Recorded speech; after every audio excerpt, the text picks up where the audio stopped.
Agora, não adianta nada a gente malhar, cuidar da pele, da perna, deixar ela lisinha, toda macia, como eu ensinei hoje para vocês, e ela ficar roxinha, com as famosas varizes. Você tem varizes? Quantas mulheres... Hoje eu estou com o doutor Felipe Rabelo, que é cirurgião vascular. Hoje, a gente ouve muito as mulheres reclamando das varizes. Tem um número, uma estatística de quanto em cada 10 mulheres tem varizes? Hoje, para cada 5 pessoas que têm varizes, 4 são mulheres e 1 é homem. Então, é uma estatística bem relevante quando a gente fala de problemas das mulheres, né? É uma coisa que quase não tem. Celulite também, tipo, só mulher, né? Varizes, então, a maioria é mulher. Coisa louca isso, né? Como a gente é desfavorecida, né? Por conta dos... Isso é por conta do quê? Dos hormônios, circulação, o que se deve... Porque a celulite é por conta do hormonal. E os vasos? Também. Mulher está sempre desfavorecida em relação aos hormônios, né? As veias, elas têm receptores que são compatíveis com o estrógeno, a progesterona. Então, essa ligação desse hormônio feminino com a parede do vaso promove uma vasodilatação, deixa o vaso mais enfraquecido, mais relaxado. E com o passar da idade, isso vai acontecendo de forma fisiológica, né? Então, todas essas oscilações hormonais, a reposição do hormônio, a pílula anticoncepcional, então tudo isso contribui, né, para um enfraquecimento ainda maior do vaso, né? E aí, se a gente tivesse uma prevenção para fazer, o que seria?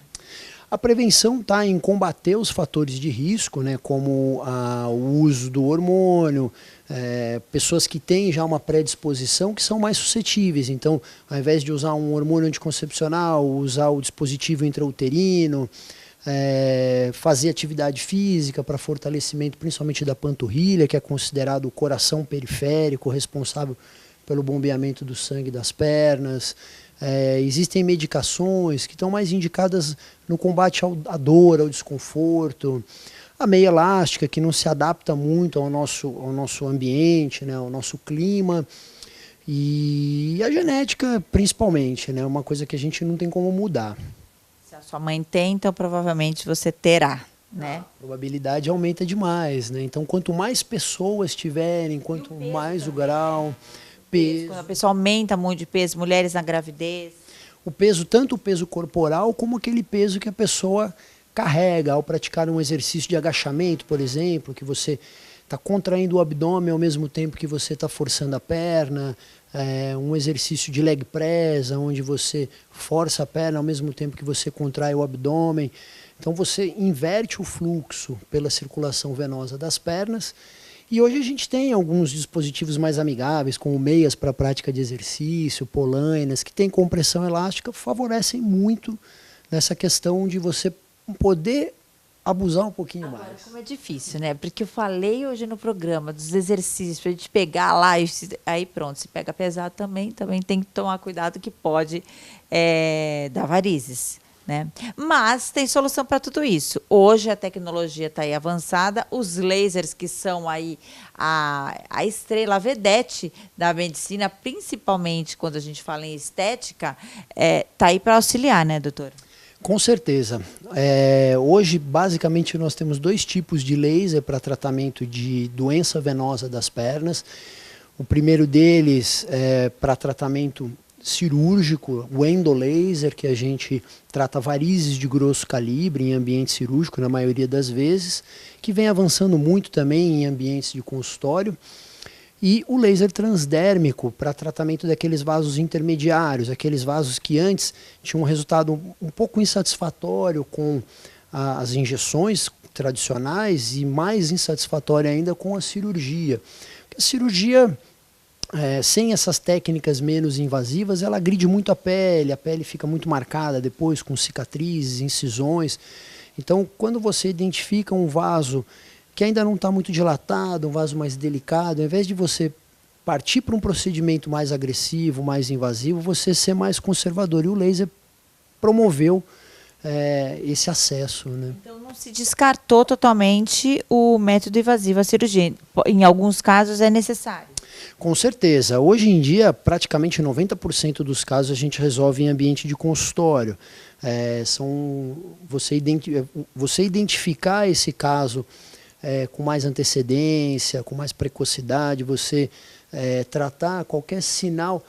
As varizes, para a infelicidade das mulheres, ela é uma doença superficial, é uma doença visível, então é uma doença que mexe muito com essa questão cosmética, o inestetismo. Então, não tem como você dissociar o tratamento do funcional com o estético. Então, você identificando precocemente, você consegue fazer o tratamento desses vasos mais delicados sem esperar que chegue num caso cirúrgico. É claro que existem casos que você vai acabar tendo que levar para ambiente cirúrgico, mas hoje cada vez menos, né? Agora, dá para ficar com a pele lisinha, clarinha, sem varizes para sempre? Ou, porque existe aquela preocupação das varizes voltar. Elas voltam mesmo ou em alguns casos só?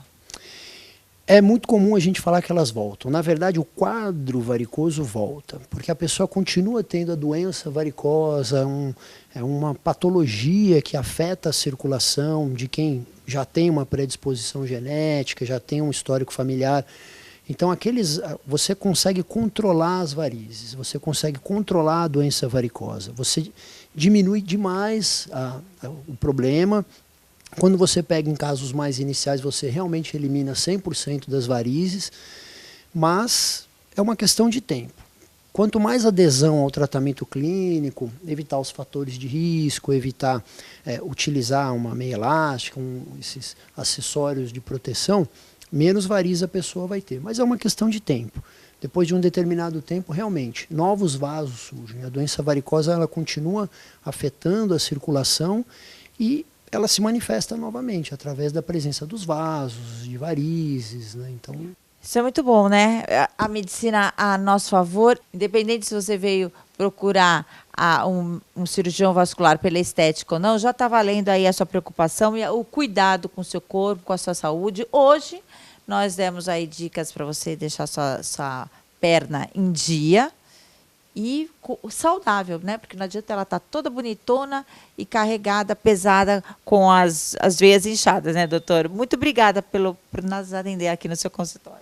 Imagina, eu que agradeço essa oportunidade e é sempre bom poder usar esse veículo para informação pública. Muito bom, muito obrigado. Muito bom te ouvir também. Espero que vocês tenham gostado. Esse foi mais um programa Tudo de Bom.